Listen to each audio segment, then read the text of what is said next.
Muy buenas tardes tengan todos. En esta oportunidad, las maestrantes Jessica Ubiol, Ariadne Ruiz y mi persona, Bárbara Pérez, vamos a hablarles un poco de lo que es el sistema neuromuscular que conforma el cuerpo humano. Para dar inicio a esta exposición, vamos a empezar con lo que es el sistema óseo.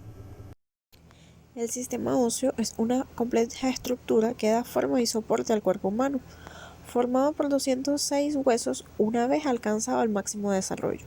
Esta estructura se sostiene y se une mediante ligamentos, tendones, músculos, fascia y cartílago. Este sistema cumple diversas funciones aparte de ser la estructura que da sostén al cuerpo humano. Es fundamental para la movilidad, ya que a través de las articulaciones y los músculos se permite que el cuerpo se mueva, para la protección de órganos importantes, para la hematopoiesis, que es la formación de glóbulos rojos, blancos y plaquetas, para el equilibrio de minerales, que son quienes dan este aporte de calcio y fósforo a los huesos, y para la reserva de energía, en donde se realiza a través de la médula amarilla, donde los huesos corticales van a tener gran cantidad de lípido. Este sistema se divide en dos partes, como lo es el esqueleto axial, el cual constituye el eje longitudinal del cuerpo y está formado por cráneo, columna, arcos branquiales, mandíbulas y la caja torácica, y el esqueleto apendicular, que el esqueleto apendicular está formado por los huesos de los miembros superiores e inferiores, la cintura escapular y la cintura pélvica, y a través de este se puede articular el esqueleto axial. El sistema óseo está principalmente compuesto por huesos, quienes representan la estructura de soporte del cuerpo. Los huesos realizan funciones protectoras junto con los cartílagos y ligamentos que entre todos permiten el movimiento. Los ligamentos en el sistema óseo son los que hacen posible la conexión entre dos huesos esqueléticos o elementos cartilaginosos, y el cartílago, que es un tejido firme pero flexible que recubre los huesos en sus extremos, lo que permite que entre ellos no haya un roce directo. Ahora bien, es importante destacar que el hueso está compuesto por 25% de agua, 45% de sales minerales y 30% de materia orgánica. Este hueso, en su principal estructura, tiene lo que es la diáfisis, que es la parte central del hueso comprendido entre sus extremos, y la epífisis, que son los extremos del hueso que contienen la mayor cantidad de tejido óseo esponjoso, así como el tejido cartilaginoso. El tejido esponjoso está ubicado en la parte central interna de los huesos, y en las epífisis tienen numerosos espacios ocupados por médula ósea roja. El tejido compacto está ubicado en la zona más superficial del hueso. Es una capa densa sin orificios y confiere el mayor grado de dureza al hueso. La médula ósea roja es una sustancia blanda que contiene vasos y nervios, y su principal función es la hematopoiesis. En el hueso también podemos encontrar la médula ósea amarilla, la cual es una sustancia adiposa que se encuentra en el canal medular y actúa sobre el fluido de los minerales. Tenemos también lo que es el periósteo, que es una membrana vascular blanda de tejido conjuntivo que recubre el exterior del hueso, excepto en los puntos de inserción, y el canal medular, que es el espacio que atraviesa todo lo largo del hueso de una a otra epífisis pasando por la diáfisis. Entre los tipos de huesos que encontramos en el sistema óseo tenemos los huesos cortos, los huesos planos, como las escápulas, el hueso sesamoideo, como lo es la rótula, los huesos largos, como sería el fémur y el húmero, y los huesos irregulares, como serían las vértebras. Ahora bien, vamos a conocer un poco más sobre las articulaciones y el sistema articular. Una articulación es un conjunto de elementos o tejidos que permiten la unión entre dos o más huesos. Entre las funciones de las articulaciones podemos destacar la unión de los diversos huesos, que son elementos que van a conferir estabilidad a dicha unión, y la limitación de algunos movimientos para evitar que sobrepasen la amplitud del movimiento fisiológico de dichas articulaciones. Entre la clasificación de las articulaciones podemos encontrar la clasificación estructural, donde vamos a conseguir articulaciones fibrosas, cartilaginosas y sinoviales, y dentro de la clasificación cartilaginosa vamos a encontrar una subdivisión donde nos explica en unos tipos cartilaginosos primarios llamados sincondrosis y los cartilaginosos secundarios llamados sínfisis. Ahora bien, también podemos encontrar una clasificación funcional. En esta clasificación funcional iniciamos con lo que son las sinartrosis, articulaciones sin movimiento. Dentro de ellas encontramos lo que son las suturas, la gonfosis y la sincondrosis. En segundo lugar están las enartrosis, que son las que tienen movimiento limitado, donde entran la sindesmosis y la sínfisis. Como un ejemplo de sínfisis tenemos lo que es la sínfisis del pubis. La diartrosis o las diartrosis son aquellas articulaciones que tienen más libertad de movimiento. Entre ellas tenemos articulaciones deslizantes o artrodias, bisagras, gínglimo o trocleares, esferoideas o enartrósicas, condilias o elipsoideas, sillas de montar o encaje recíproco. Tenemos también lo que son las articulaciones planas, que son aquellas que se mueven entre sí, que las más relevantes son las articulaciones intervertebrales y la articulación de los tobillos. Tenemos articulaciones trocleares o articulaciones en bisagra que se mueven en un solo eje. Estas articulaciones permiten flexión y extensión, y sobre todo podemos destacar que una de ellas es la articulación del codo. Y las articulaciones en trocoide o pivote, que permiten la rotación. Cuando nos referimos a una articulación elipsoidal o condilia, va a ser aquella articulación que permite un movimiento circular, la flexión y extensión, por ejemplo la articulación de la muñeca. Cuando hablamos de una articulación en encaje recíproco o en silla de montar, nos referimos a aquella articulación que permite flexión, extensión y otros movimientos, pero no puede realizar una rotación. Cuando hablamos de enartrosis, son aquellas articulaciones que permiten un movimiento libre que se puede rotar hacia cualquier eje, y entre ellas tenemos lo que es la articulación de la cadera y el hombro. Una vez afianzados los conocimientos sobre el sistema óseo y sistema articular, entramos en materia del sistema muscular, donde nos dice que es un conjunto de más de 650 músculos de distintos tipos que existen en el cuerpo humano. El músculo es un órgano o una unidad contráctil que determina la forma y el contorno del cuerpo. También puede definirse como un tejido blando que recubre y protege las estructuras óseas y órganos vitales. Entre los tipos de músculos podemos encontrar el tejido muscular esquelético, también llamado voluntario o estriado, que se denomina así debido a que se contrae de forma voluntaria. Encontramos también el tejido muscular liso, que este se describe como visceral o involuntario. Se encuentra en las paredes de los vasos sanguíneos, en los vasos linfáticos y en otras estructuras. Y por último, el tejido muscular cardíaco, el cual delimita las paredes del corazón y se mueve de manera involuntaria, estimulando el bombeo de la sangre. Cuando hablamos de los componentes anatómicos del músculo, no podemos dejar de mencionar a la fascia, quien es el tejido conectivo que recubre, le da forma y funcionalidad a cada una de las estructuras de nuestro organismo. En este caso, la fascia se divide en una fase superficial y una profunda. La superficial es aquella que se encuentra en la segunda capa de la piel, y la profunda es la que va a recubrir el tejido que se encuentra un poco más profundo y será densa de acuerdo a la profundidad y a la funcionalidad que tengan cada una de estas estructuras u órganos. En este caso, la fascia profunda se dividirá en epimicio, perimicio y endomicio. Es decir, que los músculos esqueléticos presentarán la capa externa, bien, o epimicio, recubre el conjunto de haces o fascículos.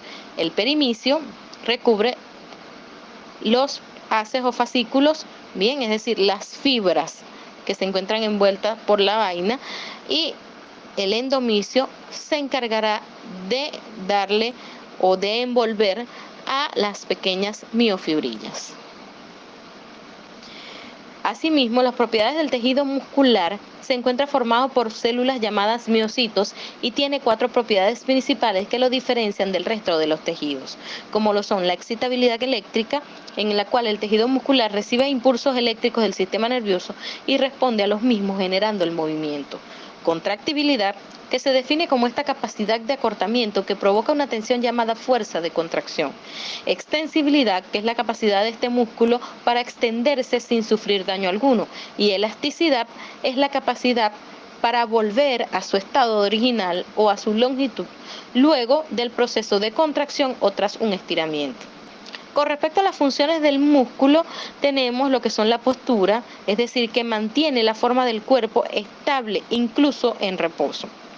Locomoción, que es aquella que permite mover al individuo y desplazarlo en las diferentes superficies.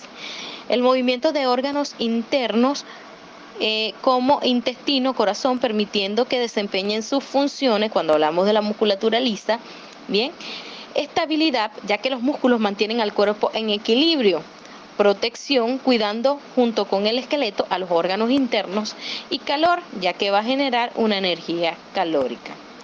Asimismo, los músculos tendrán una clasificación y esto se dará entendiendo a su forma, localización, tamaño, orientación de sus fibras, posición relativa, función y acción. Es decir, que de acuerdo a su forma, los músculos se pueden dividir en largos, cortos, orbiculares, anchos, planos y esfinterianos. De acuerdo a su localización, pueden ser pectoral, braquial, intercostal, frontal, crural o sural. De acuerdo a la orientación de sus fibras, pueden ser rectos, transversos, oblicuos u angulares. Con respecto a la posición relativa, cuando hablamos de que si están en sentido lateral, medial, interno, externo, superior o inferior.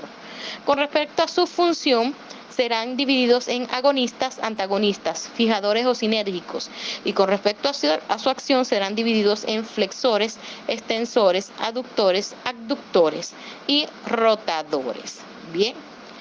También tenemos que tomar en cuenta que de acuerdo a su función y acción, bien, los músculos agonistas son los que se encargan de realizar la actividad o la función principal de contracción. Los músculos antagonistas son aquellos que se van a relajar para que el músculo agonista pueda realizar el brazo de palanca, la contracción y el movimiento. Los músculos fijadores se van a encargar de estabilizar la articulación próxima para que el agonista pueda realizar el movimiento. Y el músculo sinergista es el músculo accesorio, es decir, que va a acompañar al agonista para que se pueda producir el movimiento. Bien. Asimismo, los músculos se pueden dividir en músculos tónicos y músculos fásicos. Los músculos tónicos son aquellos que se van a encargar de fijar o de mantener la postura en el estado de reposo o estático. Bien, son aquellos que tienden más a la hipertonía muscular, como por ejemplo el psoas ilíaco, el trapecio, en este caso también tenemos al bíceps braquial, al recto anterior del cuádriceps e isquiotibiales, como muchos otros músculos. Y con respecto a los músculos fásicos, son aquellos que tienden más a la debilidad, pero es porque estos músculos tienden a la activación es para poder producir el movimiento. Dentro de estos tenemos lo que son los abdominales, lo que son los vastos internos o externos del cuádriceps y el tibial anterior y los glúteos. El sistema nervioso es una red compleja de estructuras especializadas, entre estas el encéfalo, médula espinal y nervios, que tienen como misión principal controlar y regular el funcionamiento de los diversos órganos y sistemas y coordinando su interrelación y la relación del organismo con el medio externo. En este caso, el sistema nervioso tiene o se divide en 2 partes principales, que son el sistema nervioso central y el sistema nervioso periférico. En este caso, el central está compuesto por el cerebro y la médula espinal, mientras que el periférico se encuentra compuesto por todos los nervios que se ramifican desde la médula espinal y se extienden a todas las partes del cuerpo. En este caso, el sistema nervioso se encargará de transmitir las señales entre el cerebro y el resto del cuerpo, incluidos los órganos internos, De esta manera, la actividad del sistema nervioso será controlar la capacidad de moverse, respirar, ver, pensar y todas las actividades o funcionalidades del cuerpo humano. Con respecto a la anatomía microscópica del sistema nervioso, este tejido está formado por células especializadas llamadas neuronas y células de apoyo llamadas neuroglias. En este caso, las neuronas son las células responsables de las funciones atribuidas al sistema nervioso, como pensar, razonar, controlar la actividad muscular y sentir, así como muchas otras actividades. Se encuentra compuesto por un cuerpo o soma neuronal que contiene el núcleo y citoplasma con todos sus orgánulos intracelulares y rodeado por la membrana plasmática. Las dendritas, que son esas prolongaciones cortas ramificadas a través de las cuales la neurona recibirá los estímulos procedentes de las neuronas vecinas y con las cuales establecerá la sinapsis o comunicación. Y el axón, que es la prolongación generalmente única y de longitud variable, a través de la cual el impulso nervioso se transmite desde el cuerpo celular a otras células nerviosas u a otros órganos del cuerpo. Con respecto a esto, las neuronas van a representar o representan en este caso la unidad básica funcional y estructural del sistema nervioso. Y las neuronas también se encuentran sostenidas por un grupo de células no excitables, que en su conjunto se denominan neuroglia. Estas células son en general más pequeñas que las neuronas y las superan, en este caso, de 5 a 10 veces en número. La función de estas será o se corresponderá a ayudar a soportar y mantener las neuronas en su lugar, proteger a las neuronas, crear un aislamiento denominado mielina que ayuda a mover los impulsos nerviosos, preparar las neuronas y ayudan a restaurar la función neuronal, recortar las neuronas muertas y regular los neurotransmisores. El sistema nervioso central recibe, integra y correlaciona distintos tipos de información sensorial. Además, el sistema nervioso central es también la fuente de pensamientos, emociones y recuerdos, tras integrar la información a través de funciones motoras que viajan por los nervios periféricos y donde se ejecuta una respuesta adecuada. Se encuentra conformado por el encéfalo y la médula espinal. En este caso, el encéfalo es la parte del sistema nervioso central contenida en el cráneo y el cual comprende el cerebro, el cerebelo y el tronco del encéfalo o tronco encefálico. Con respecto al sistema nervioso periférico, se encuentra formado por todos los nervios que conectan el encéfalo y la médula espinal con las otras partes del cuerpo. Con respecto a esto, en el sistema nervioso periférico, los nervios que se originan del encéfalo se denominan nervios craneales y los nervios que se originan de la médula se denominan nervios raquídeos o espinales. Los ganglios serían los pequeños acúmulos de tejido nervioso, los cuales contienen cuerpos neuronales y están asociados a nervios craneales o a nervios espinales.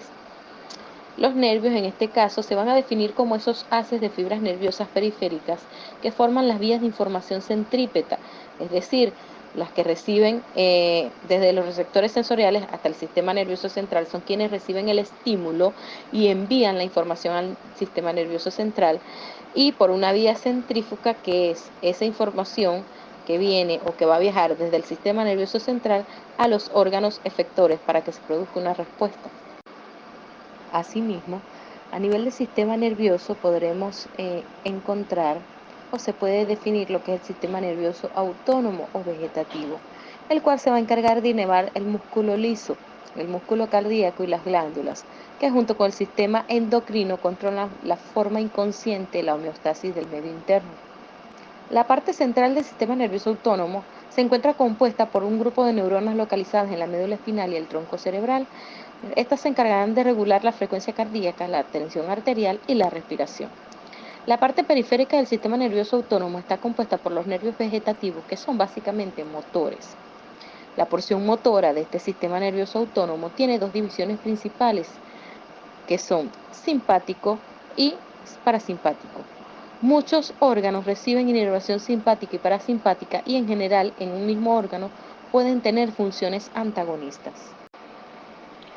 Las fibras del sistema nervioso simpático se originan en neuronas situadas en la parte lateral de la sustancia gris de la médula torácica y lumbar, desde T1 hasta L2. El neurotransmisor liberado por las fibras preganglionares es la acetilcolina y estas fibras se denominan fibras colinérgicas, mientras que los neurotransmisores de las fibras postganglionares simpáticas es en general la noradrenalina y fibras postganglionares se denominan fibras adrenérgicas. Las funciones del sistema nervioso simpático en su conjunto prepararán al cuerpo para una respuesta ante una situación de estrés. Por tanto, dentro de las situaciones que suceden cuando se activa el sistema nervioso simpático se encuentran dilatación de las pupilas, inhibición de la saliva, relaja los bronquios y aumenta el ritmo cardíaco, inhibición del peristaltismo y la secreción, estimulación de la producción de liberación de glucosa, estimulación de la secreción de epinefrina y norepinefrina, inhibición de la contracción de la vejiga y estimulación del orgasmo. Con respecto al sistema nervioso parasimpático, este será el responsable del control de funciones internas en condiciones de reposo y normalidad.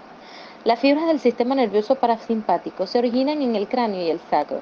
La parte craneal se origina en los núcleos parasimpáticos de los pares craneales 3, 7, 9 y 10. La parte sacra se origina en la región lateral de la sustancia gris de la médula sacra, en los niveles de S2 y S3. Por su parte, el sistema nervioso parasimpático se encargará de llevar al cuerpo nuevamente a un estado de equilibrio o reposo. En este caso, contrae las pupilas, estimula la salivación, contrae los bronquios, disminuye el ritmo cardíaco, estimula el peristaltismo y la secreción, estimula la vesícula biliar, contrae la vejiga y relaja el útero y el recto.